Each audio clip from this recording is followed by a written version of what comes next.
세상에는 수많은 생명체들이 살아가고 있습니다. 그런데 그 어떤 생명체도 죽음을 넘어선 존재는 없습니다. 비록 우리 인간이 만물의 영장이고 또 의학이 발달을 해서 생명을 어느 정도 연장시킬 수는 있겠지만 이 죽음 자체를 넘어설 수는 없습니다. 그래서 때가 되면 누구나 다 이 죽음에 대해서 한 번쯤은 생각을 하게 됩니다.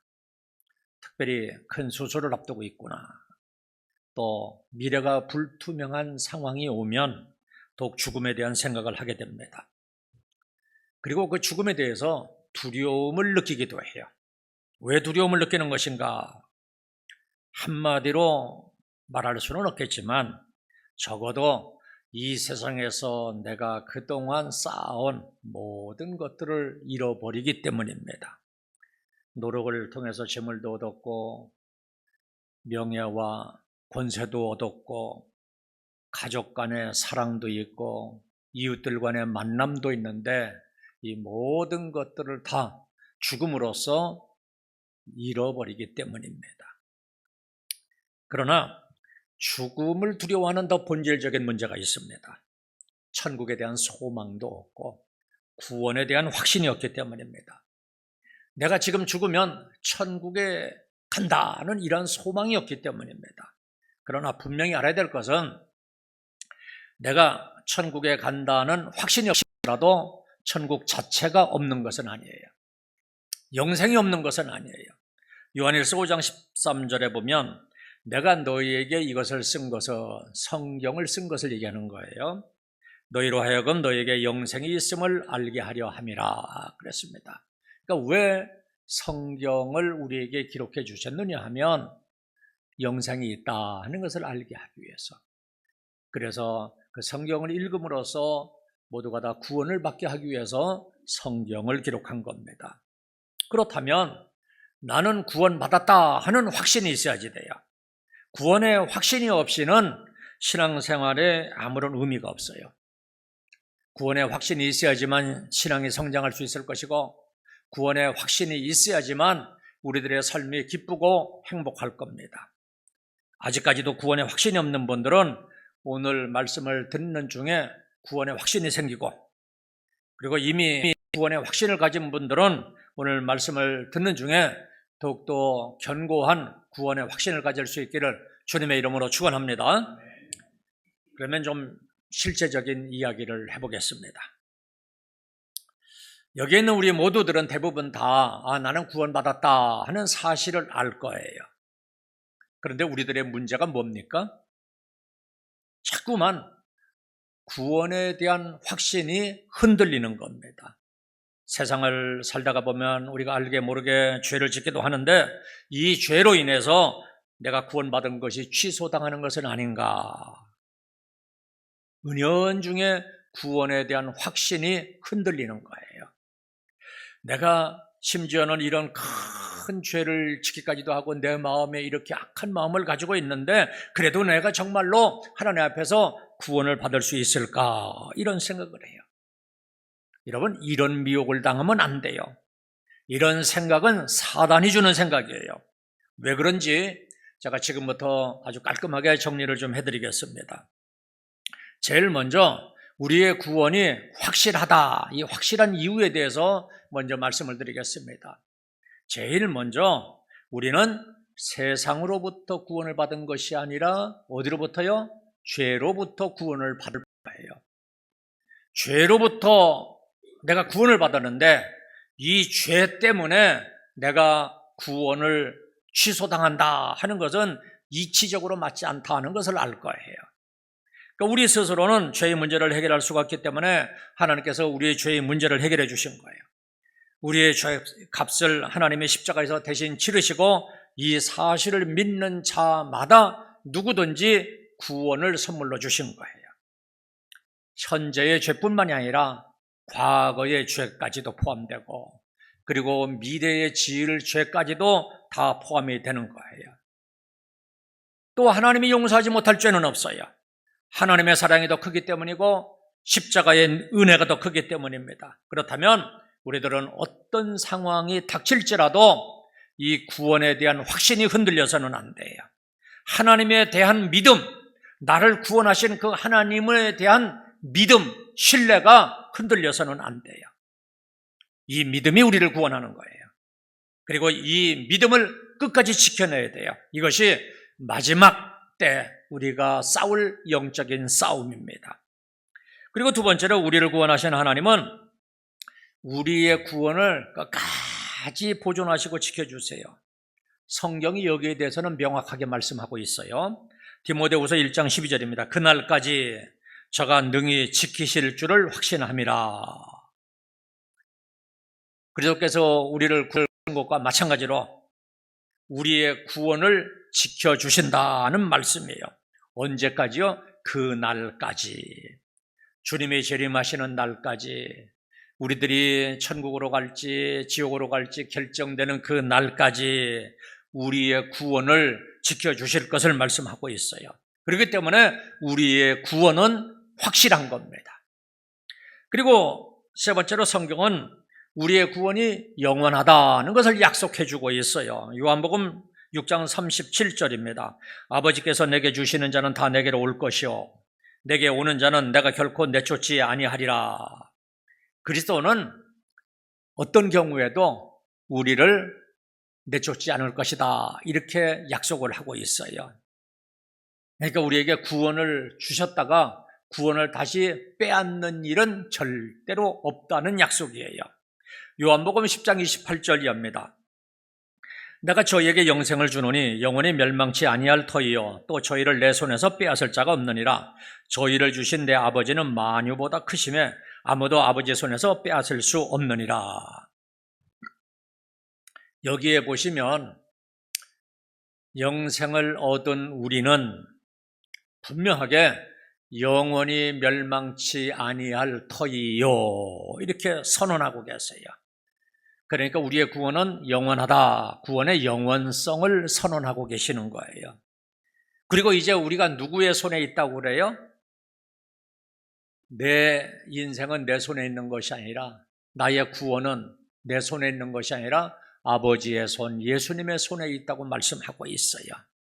그러니까 아버지의 손이, 예수님의 손이 나를 이렇게 감싸고 있기 때문에 아무도 나를 빼앗아 갈 수 없다, 이렇게 말씀하는 거예요. 그러니까 우리의 구원이 이렇게 안전한 거예요. 그리고 오늘 본문 말씀을 통해서 우리가 구원받은 이 과정을 보면 우리의 구원이 안전하다 하는 것을 더욱더 확실하게 알 수가 있어요. 본문 8절에 보니까 너희는 그 은혜에 의하여 믿음으로 말미암아 구원을 받았으니 그랬어요. 그러니까 우리가 어떻게 구원을 받았어요? 믿음으로 구원을 받았어요. 그런데 이것이 하나님의 은혜에 의한 것이라고 하는 거예요. 무슨 말이에요? 내가 선택해서 믿은 게 아니라 소리예요. 내가 지금부터 결단을 하고 예수님을 믿어야 되겠다 해서 믿은 게 아니라 하나님의 은혜에 의해서 내가 믿은 거예요. 그러니까 내가 구원받은 것은 나의 어떤 선택이나 나의 분별력이나 나의 힘이나 나의 어떤 선행에 의한 것이 아니라 하나님의 은혜로 얻은 거예요. 여러분, 은혜가 뭡니까?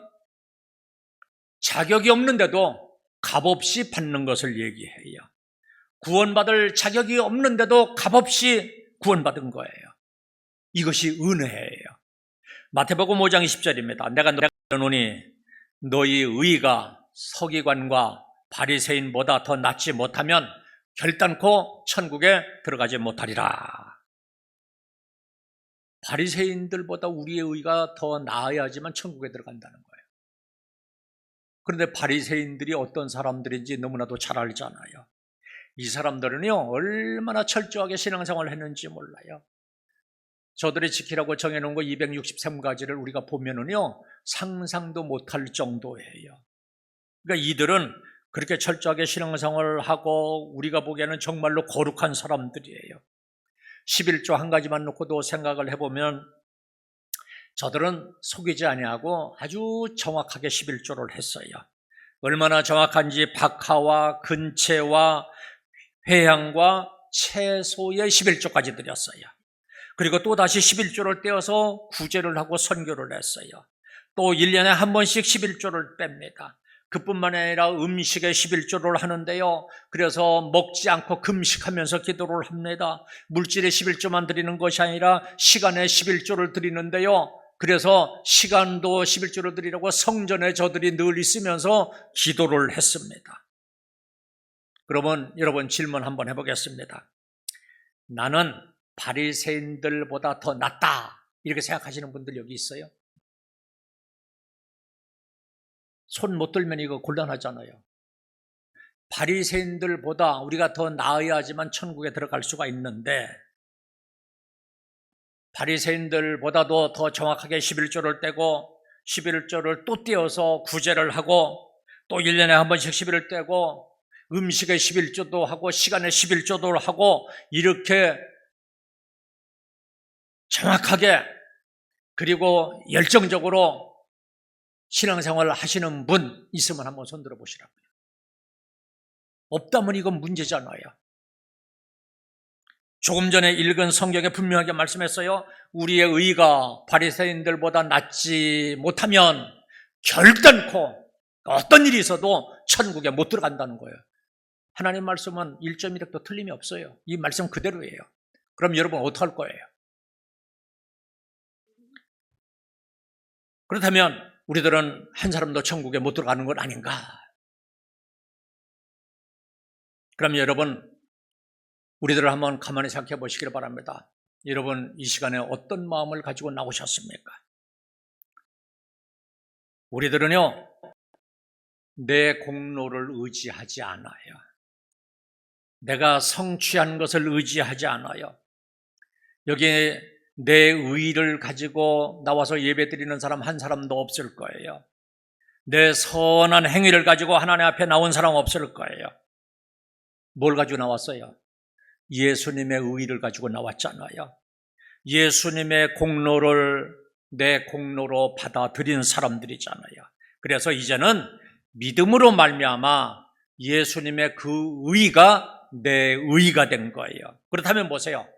예수님의 의의가 더 낫겠어요? 바리새인의 의의가 더 낫겠어요? 당연하지요. 많은 사람들을 구원하기 위해, 그것도 죄인들을 구원하기 위해, 의인들 아니에요. 죄인들을 구원하기 위해서 십자가에서 죽기까지 희생하신 그 예수님의 의의는 바리새인들의 의의하고는 비교할 수도 없어요. 그래서 우리는 예수님의 의의가 내 의의로 믿음으로 받아들였기 때문에 우리는 넉넉하게 구원을 얻은 사람들이 된 거예요.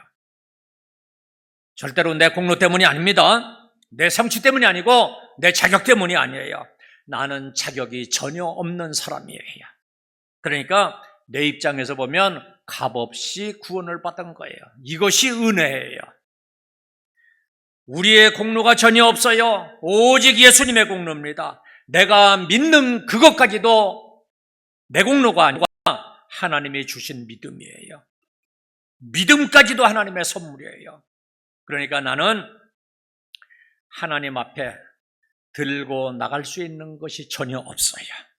그럼에도 불구하고 나는 구원을 받았어요. 그러니 이게 얼마나 큰 은혜입니까?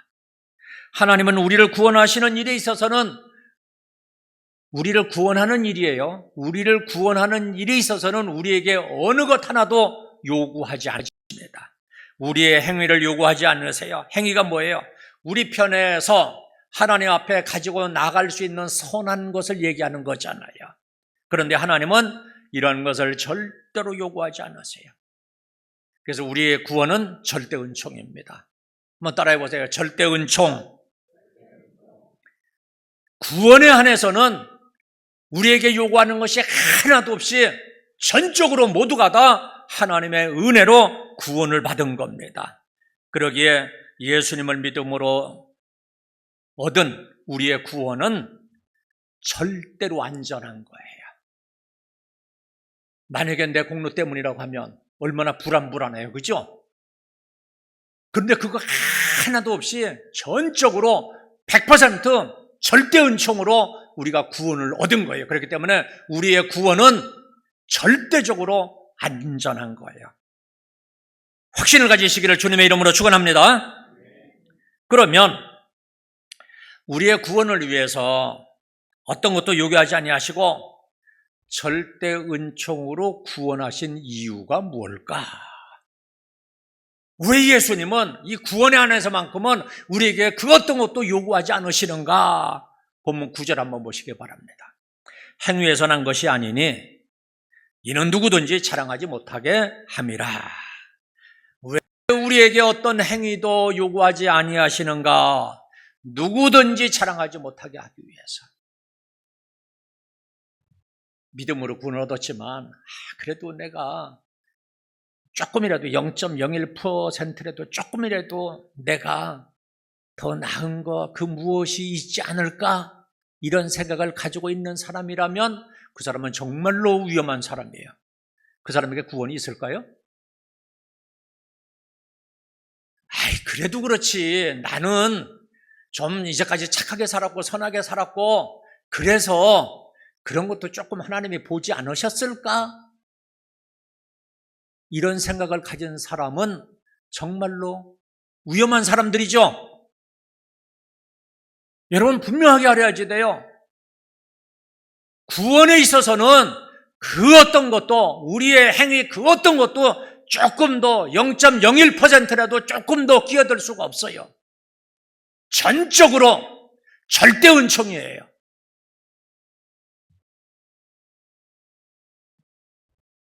왜요? 누구든지 자랑하지 못하게 하기 위해서. 나중에 천국 갔을 때 하나님 그러실 수 있어요? 저 그래도 이래서 천국 갔어요 하나님? 하나님이 그걸 못 보거든요.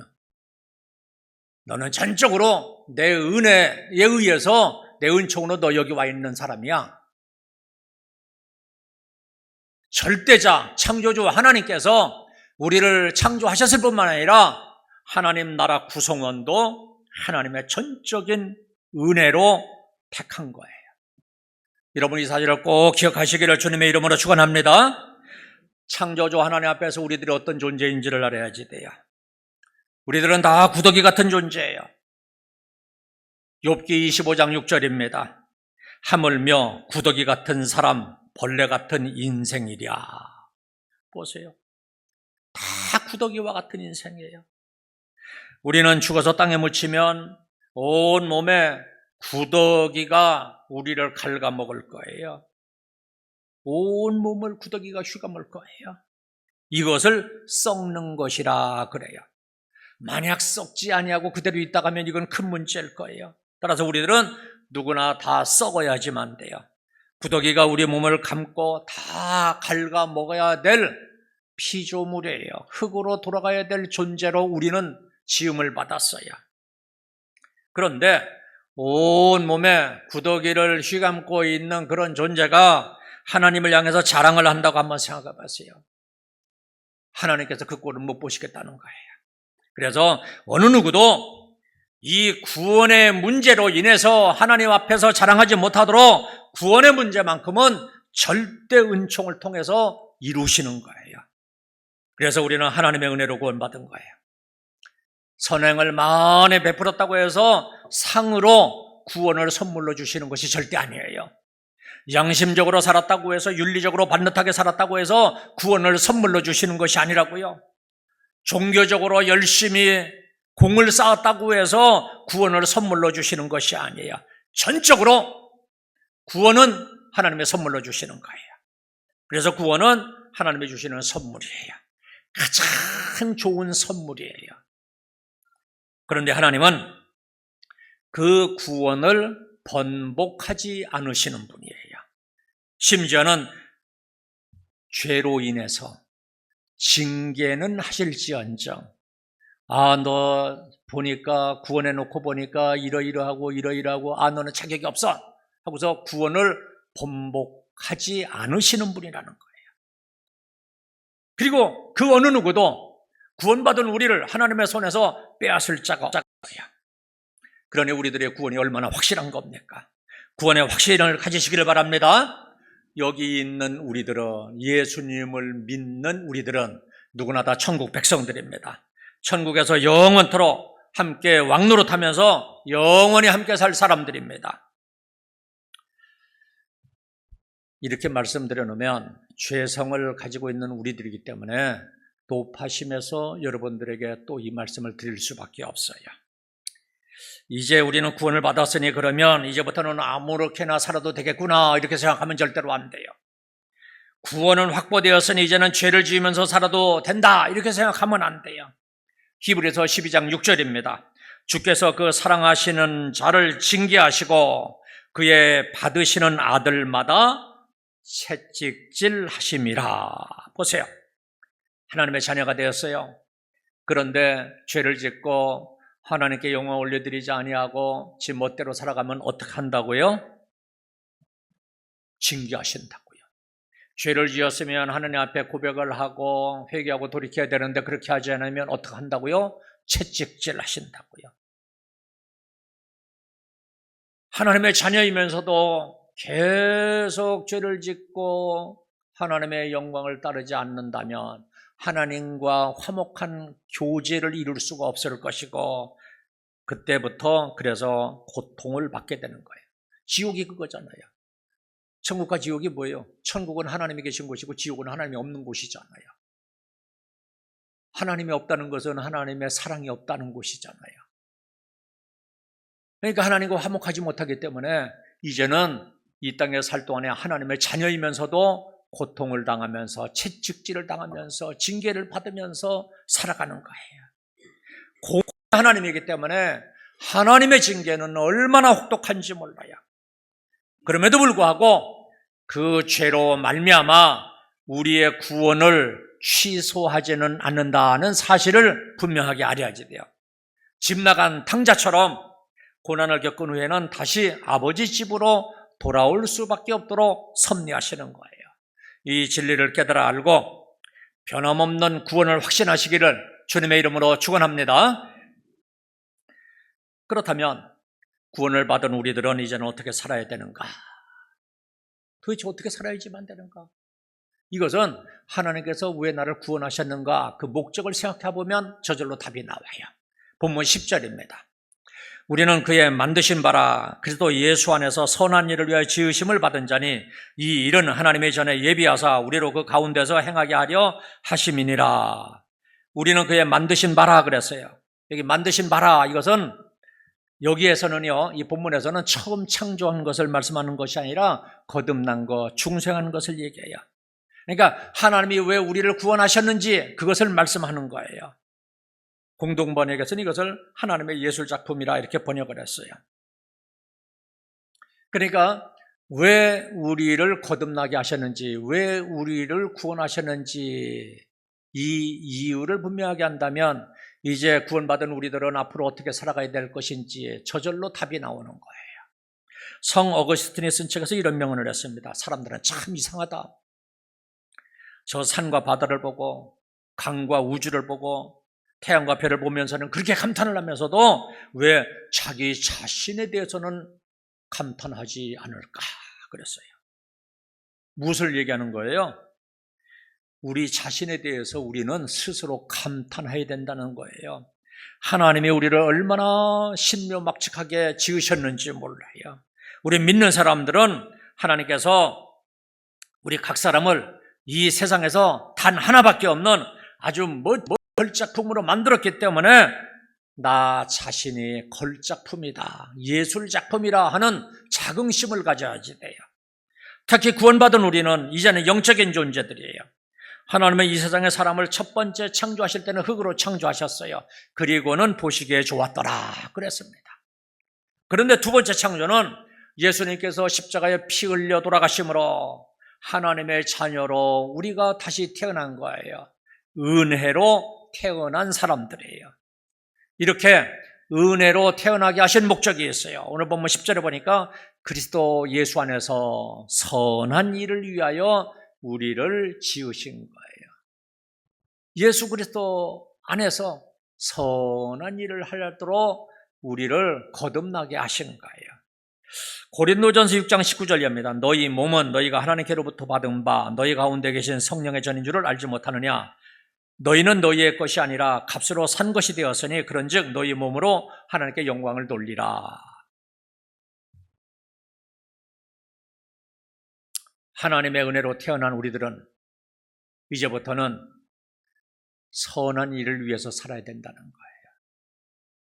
이제 우리는 우리 것이 아니에요. 하나님의 값주고 산 거예요. 그래서 이제는 우리 몸으로 하나님께 영광을 돌리는 삶을 살아야지 돼요. 구원받은 우리에게는, 각자에게는 하나님의 계획이 있고 하나님의 뜻이 있어요. 우리를 통해서 이루시고자 하는 하나님의 뜻이 있어요. 그 뜻을 발견해서 그 뜻대로 살아가는 것이 우리들이 살아가야 될 모습이에요. 날 때부터 꼽추인 여자아이가 있었어요. 자기 자신이 얼마나 창피한지요. 17살이 되기까지 밖에 나가본 적이 없어요. 부모님도 학교에 보내지도 않았어요. 그러던 어느 날 전도를 받아서 교회에 가게 되었어요. 성역 공부를 했어요. 성역 공부의 주제는 하나님께서 왜 나를 만드셨을까라는 주제였어요. 그래서 다 같이 밖에 나가서 명상을 한 후에 다시 모여서 그 주제를 가지고 서로 토론하기로 되어 있었어요. 그래서 이 소녀는 자기가 얼마나 창피한지 그냥 쓰레기통 옆에 가서 쪼그리고 앉고 있었어요. 그런데 쓰레기통으로 어떤 소년이 오더니 무엇인가를 자꾸 뒤지는 거예요. 쓰레기통을. 그래서 종이도 꺼내고 깡통도 꺼내고 쓰레기통을 뒤져 그걸 찾아내는 거였어요.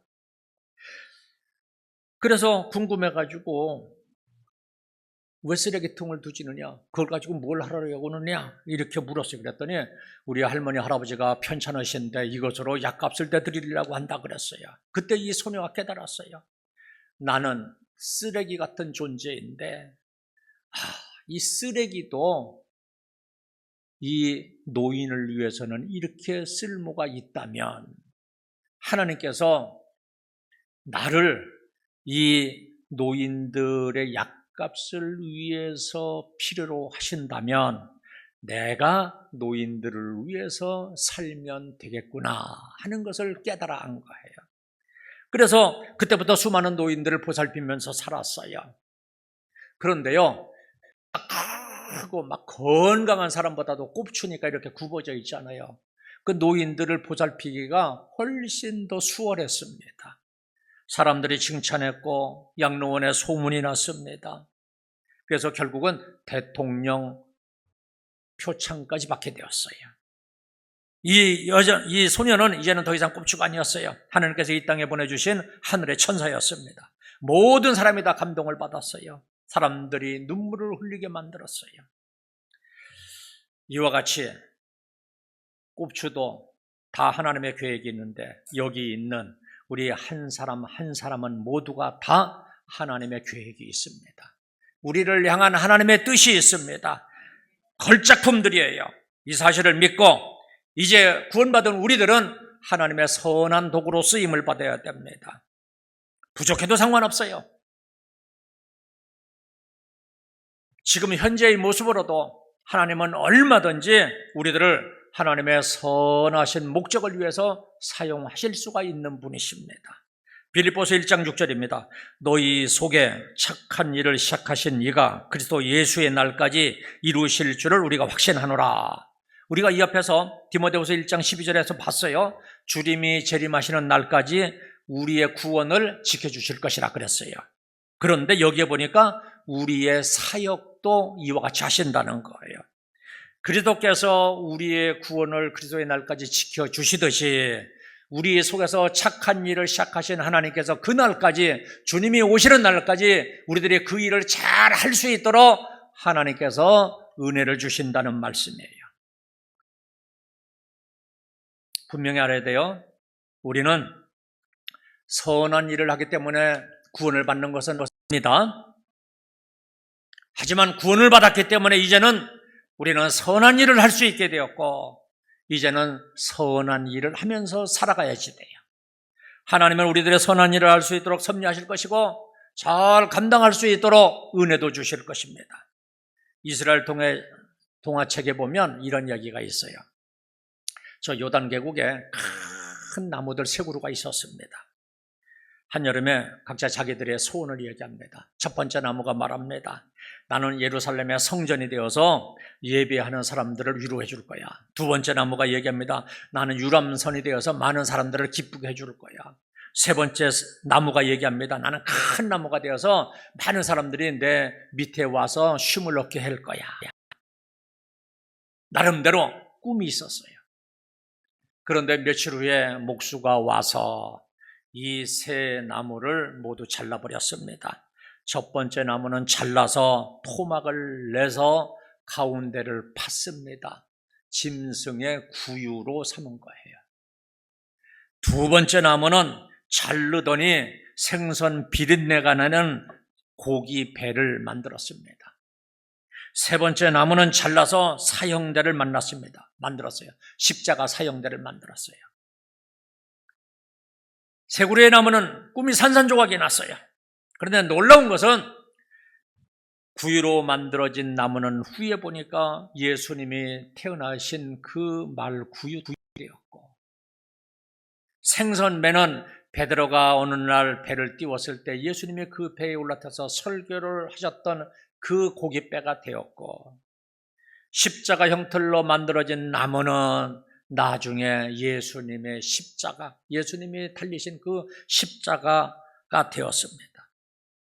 저들의 꿈은 모두가 다 깨어졌지만 결국은 주님의 구원 사역에 선하게 쓰임을 받았어요.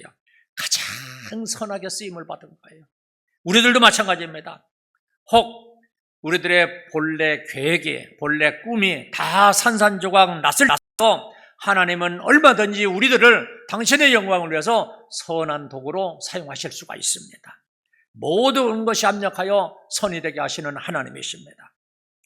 우리가 사회적으로는 성공하지 못했을지라도, 정치적으로 영향력이 없을지라도, 학문적으로 큰 인물을 되지 못했을지라도, 큰 사업가는 되지 못했을지라도, 우리의 꿈이 다 깨어진 것만 같을지라도 주님을 모신 구유처럼, 주님이 타신 조각배처럼, 주님이 달린 십자가처럼 주님을 위해서 쓰임을 받기만 한다면 그것이 가장 선한 도구가 되는 겁니다. 주님을 증거하는 작품이 될 수만 있다면 가장 선한 일에 쓰임을 받는 겁니다. 사랑하는 성도 여러분, 세상적으로 나는 별로 성공하지 못했다 탄식하지 마시기를 바랍니다. 주님을 위해서 선한 일에 쓰임받는 것이 우리들의 목적이에요. 우리들은 하나님의 신비한 작품들입니다. 하나님을 예배하는 영광스러운 존재들이에요. 어떤 경우에도 우리들은 우상 숭배하지 아니하고 하나님을 예배하는 자들이에요. 세상이 핍박하고 조상에게 절하도록 미혹할지라도 우리들은 하나님만 섬기고 예배하는 자들이에요. 우상 숭배는 선한 것의 가장 반대편에 있는 가장 악한 거예요. 그래서 어떤 경우에도 우리들은 우상 숭배하지 말아야 돼요. 설 명절에 우리 조상에 가서 절하자 하더라도 하지 않는 거예요. 그것은 가장 불효한 거예요. 자기 조상을 귀신으로 만드는 가장 악독한 행동이에요. 이번 설 명절에 기독교 집안이라면 함께 모여서 화목하게 함께 모여서 감사하면서 예배를 드리고, 비기독교 집안이라면 가장 선한 일, 예배 드리는 일에 용기를 내시기를 바랍니다. 가장 선한 일은 죽어가는 영혼을 살리는 겁니다. 자식에게 우상 숭배를 유산으로 물려주지 마시고 여러분들의 손으로 직접 그 풍속을 끊어버리시기를 바랍니다. 이와 같이 하나님의 선한 일을 위해서 쓰임을 받고 마지막 주님이 오실 때 칭찬받고 상급 받으시기를 주님의 이름으로 축원합니다. 이제 기도하겠습니다.